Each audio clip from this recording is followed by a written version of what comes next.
what was immediately striking was that a fundamental approach to the theory of knowledge was being put forward, which was at odds with what most Western philosophers have believed for about 300 years.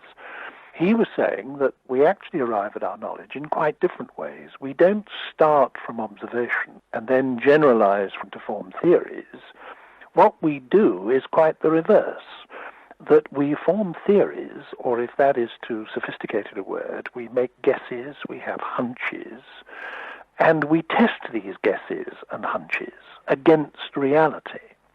Well, now, what really amazed me about the first occasion on which I saw Popper putting this fundamental idea forward was that because he expressed it in the form of a critical discussion of certain theories put forward by the pre-Socratic philosophers of ancient Greece, instead of his audience discussing the merits of the theory, they fell to discussing whether or not Popper had correctly interpreted the pre-Socratic philosophers of ancient Greece. I think Popper was himself partly to blame for the way his ideas were first received, because instead of putting them forward in a straightforward, direct, clear-cut, positive way, he had a marked tendency to put them forward in the form of criticisms of other people's ideas. To take a quite different example, but an absolutely major one, he had fundamental ideas to put forward about political philosophy.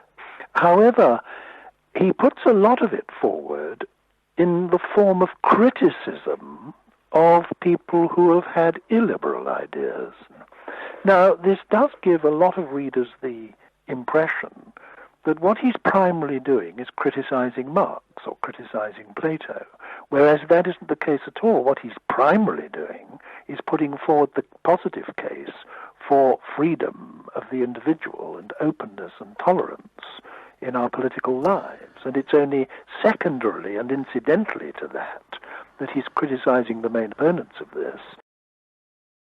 It often struck me that Popper, who I certainly regard as a genius and as a great philosopher, was unlike most intellectuals and much more akin to most creative artists. It's very common in the creative arts to find an artist creating something that, far from being an expression of his experience, is an expression of his lack of experience or of his inadequacies or his felt needs.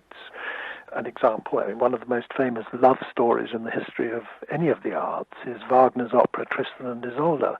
And just before Wagner started work on it, he wrote a letter to Liszt, who was to become his father-in-law, and said to Liszt in this letter, "I've never in my life experienced real love.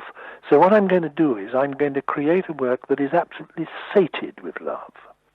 In other words, Wagner wrote Tristan and Isolde not to express his own experience, not because he'd been in love, but because he hadn't been in love.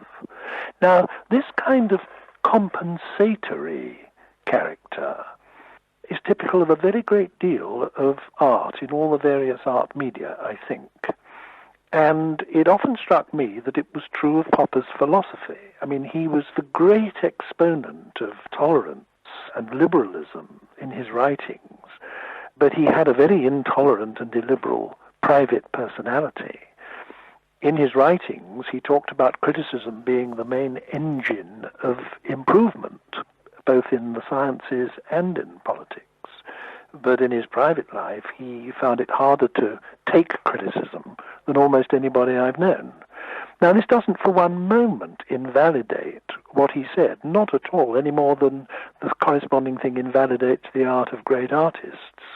I think that his writings were valid and were authentic, and they were fueled, I think, in his case, as in that of artists, by a very, very deep sense of need.